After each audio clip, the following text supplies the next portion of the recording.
Assalamualaikum warahmatullahi wabarakatuh. Salam sejahtera, salam satu Malaysia. Kembali bersama kami dalam IKM 323 bersama saya host anda, Private Fee.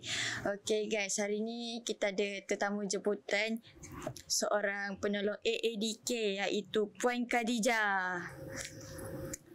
Okay, Puan boleh perkenalkan diri sikit? Okey, Assalamualaikum dan selamat pagi semua. Saya Khatijah binti Hamdani, selaku penolong pegawai anti dadah di ADK Daerah Hulu Langat lah. Okey, saya bertugas di ADK Hulu Langat dekat sini dah hampir 5 tahun dan pengalaman saya di dalam ADK hampir 13 tahun lah.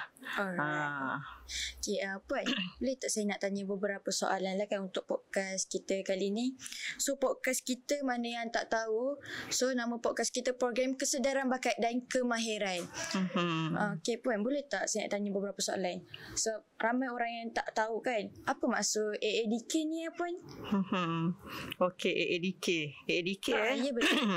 Dia bukan Radicare sebabnya kebanyakan dekat luar ni kadang-kadang bila kita sebut AADK tu apa benda tak tahu kan. Sebab ramai macam remaja mungkin lah ramai yang tak tahu kan AADK ni apa. So boleh tak Puan bagi tahu maksud AADK ni apa supaya remaja dan orang-orang lain yang tak faham ni apa? Okey. Untuk makluman semua, AADK ni adalah agensi anti dadah kebangsaan yang mana kita ni salah satu di bawah Kementerian Dalam Negeri lah. Okey, yang mana agensi kita ni membantu untuk memulihkan klien lah. Kita ada 3 core business sebenarnya, yang itu pertama pencegahan, kita ada rawatan dan pemulihan, dan satu lagi penguatkuasaan. Okey, jadi main issue kita sebenarnya AADK ni ditubuhkan adalah untuk membantu klien-klien yang dalam masalah penagihan dadah lah. Okey, itu basically ni lah. Okay, macam mana boleh saya nak tahu kadang-kadang orang ni dia ambil dadah sebab apa Sebab apa ya? Sebab kadang dia terhasut ke ataupun benda tu memang dia nak secara sendirinya. Macam sedap lah benda ni macam tu. Okey, pada asalnya memang kebanyakan klien-klien kita ni ataupun kita panggil penagih dadah yang terlibat ni, dia terlibat disebabkan pertama sekali mungkin ingin mencuba. Kan? Mencuba tu memang majoritinya ingin mencuba kan. Betul. Semua kita manusia ni kita nak sesuatu yang seronok. Mesti nak mencuba kan. Itu kebanyakannya lah. Okey, ada juga klien-klien ni dia suka untuk terpengaruh dengan kawan-kawan. Majoritinya memang utamanya remaja kan. Ataupun yang muda-muda ni dia suka ambil benda-benda macam ni. Dia suka ikut kawan-kawan macam kan. nak try lah. Betul.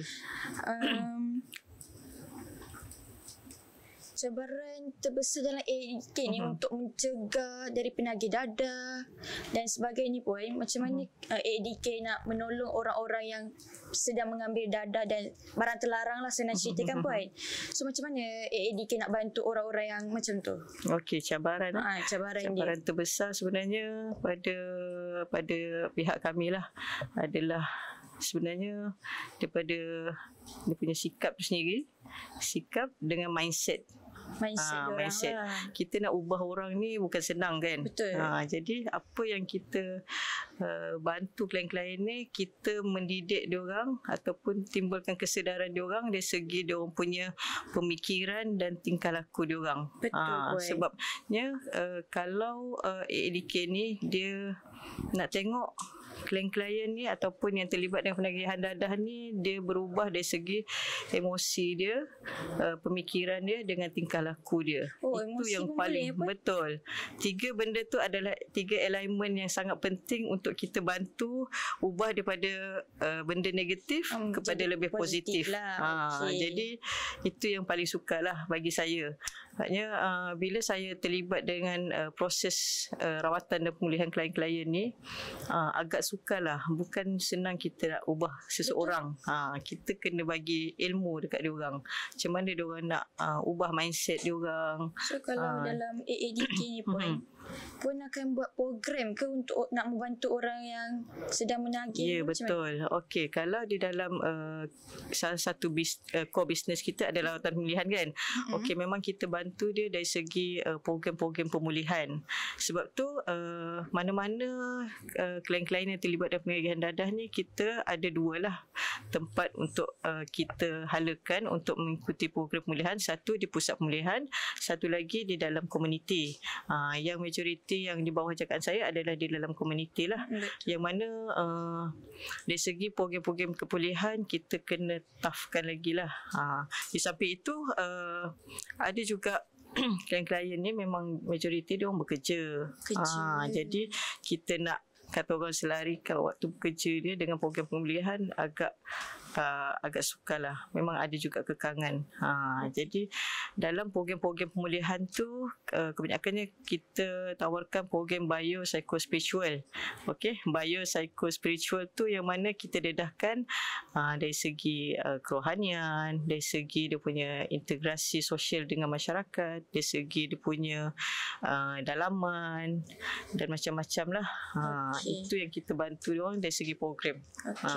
Okey puan, saya nak tanya last soalan lah. Macam mana kita nak tahu tanda-tanda dia dah nak mengambil dadah ni? Tanda-tanda dia dari segi mana yang kita perlu tahu? Di mana okey, tanda-tanda dia orang okey, kalau dalam proses kuliah ni kita boleh tengok dia punya triggers tu. Kita panggil triggers. Triggers iaitu dia punya punca lah. Kat mana punca dia terlibat semula. Terlibat semula tu kita panggil relapse. Triggers ni kita boleh tengok dari segi dia punya tingkah laku dia sendiri. So macam gelisah macam tu ke pun? Ya, betul. Mungkin ada juga yang gelisah. Mungkin dari segi kata orang dia punya attitude tu sendiri. So dari dia perangai biasa dia okey. Ya, betul. Tiba-tiba dia jadi macam dah tak tentu arah macam tu lah puan. Mungkin boleh jadi. Sebab tu kalau dalam program-program kita kena pantau dia punya tak semesti daripada ujian urine saja, tapi dari segi attitude dia kita tengok macam mana kelakuan dia. Nampak dia okey ke, ataupun dalam masa sama dia duduk tu dia terasa macam melilau ke apa semua. Kita tengok dari situlah. Jadi triggers tu dia tak akan datang kata orang lama. Jadi trigger tu pun dia boleh jadi puncanya disebabkan kawan juga, disebabkan emosi dalaman dia juga. Betul. Tak okey, contohnya sedih, kecewa dan sebagainya. So dia kadang pasal emosi pun dia boleh nak mengambil dadah pula. Sebab tu kalau dalam ADK ni kita akan tengok dia punya trigger tu adalah dari segi trigger dalaman dengan luaran dia. Emosi dan persekitaran dia. Dua-dua tu sangat mempengaruhi kekelainan dia lah. Untuk remaja, orang-orang yang nak benda tu lah kan. Okay guys, itu saja. So kita akan break dahulu. Selepas ini kembali dalam rancangan DKM 3, 2, 3.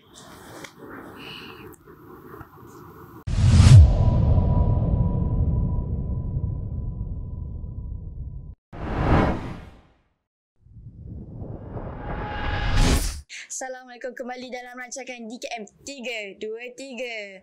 Okey, bersama saya host anda, Private Fee. Okey, tadi kita dah ada tetamu lain kan? Sekarang kita ada tetamu baru lagi. Okey, tetamu jemputan kita, boleh memperkenalkan diri?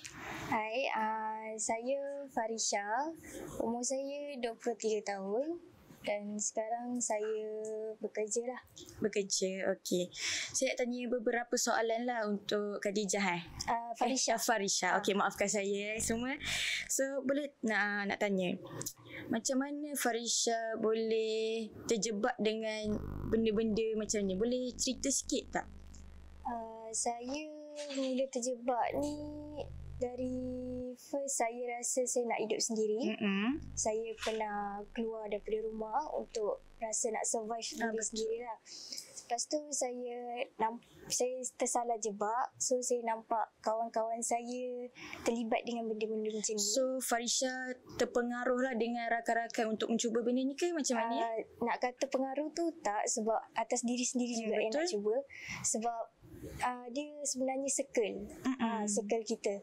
So bila kita hidup sendiri tu, time tu saya rasa pressure tau. Lepas tu bila nampak uish, kawan-kawan macam tu kan. So kita pun ada rasa nak try benda tu. Betul.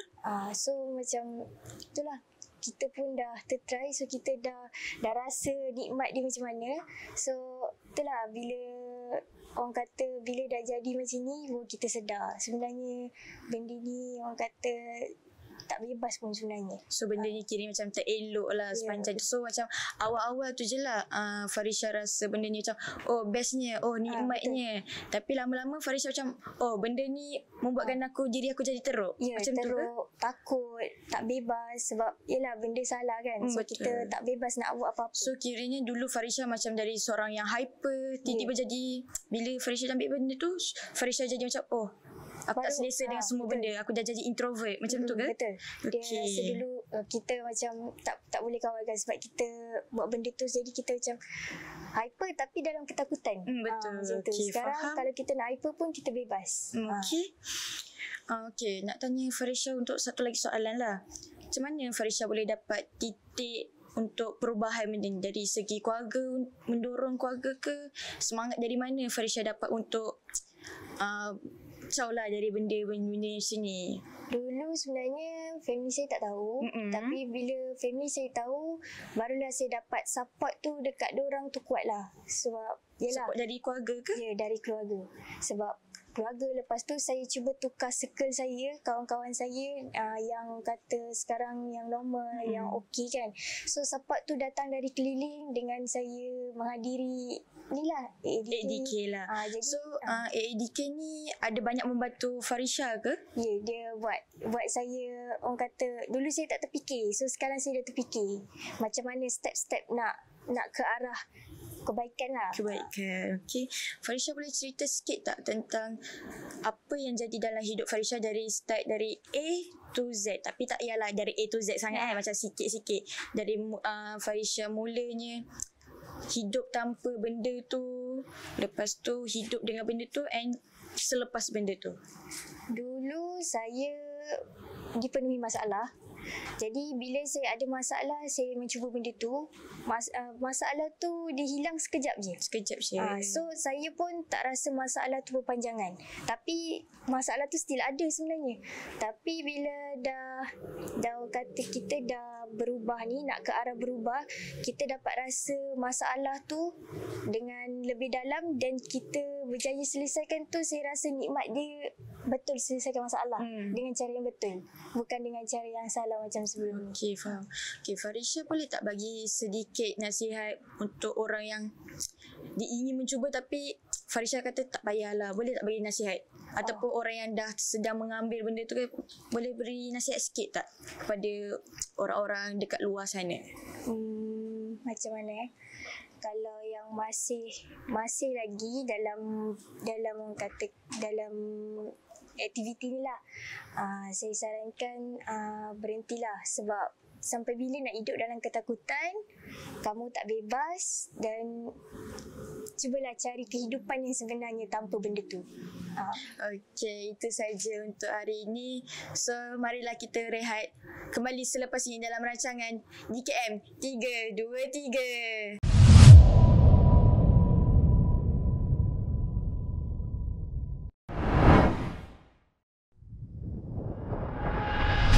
Assalamualaikum warahmatullahi wabarakatuh. Salam sejahtera, salam satu Malaysia. Kembali dalam rancangan kami iaitu DKM 323. Saya sebagai hos anda sekali lagi iaitu Private Fee.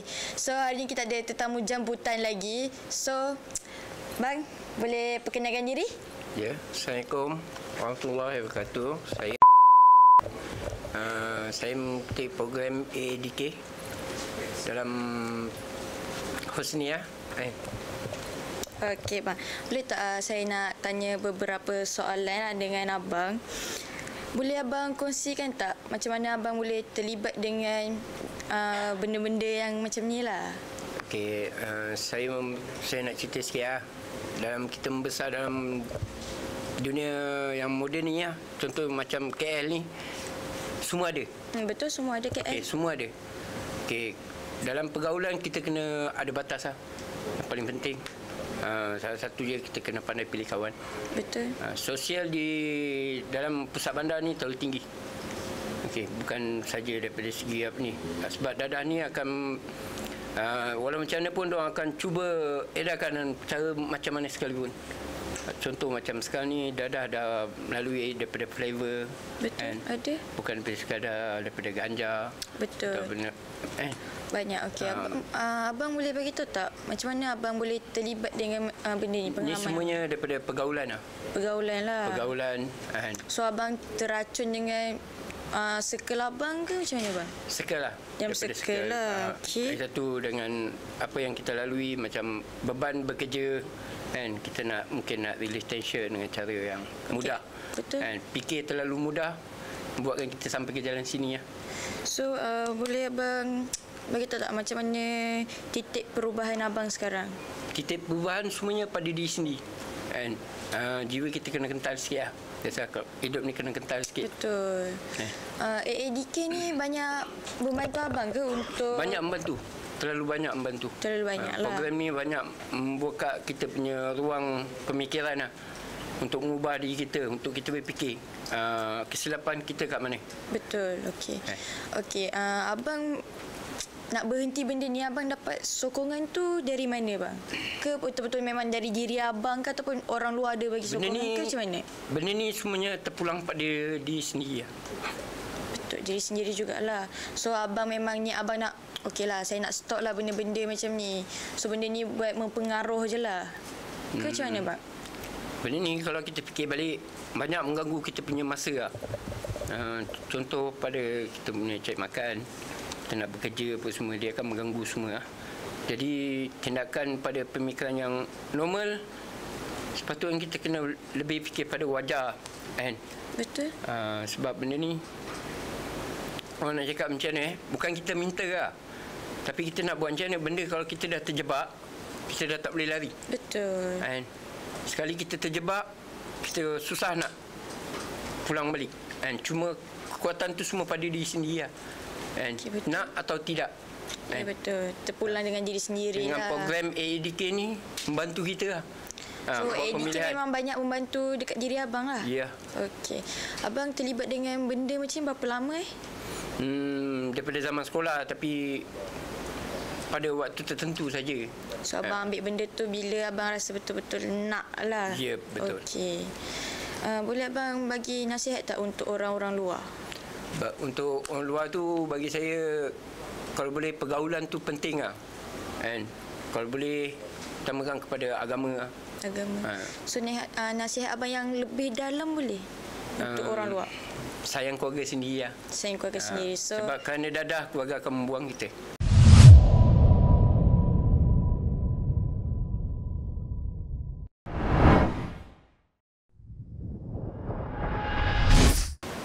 Okey, Assalamualaikum warahmatullahi wabarakatuh. Kembali dalam rancangan kami DKM 323. Bersama saya, hos anda, Private Fee, dan kita ada tetamu jemputan lagi. Okey bang, boleh perkenalkan diri tak bang? Okey, nama saya Muhammad Farid bin Abdullah. Lepas tu? Latar diri belakang abang sikit lah. Saya kurier makanan. Bekerja sebagai kurier. Kurier makanan.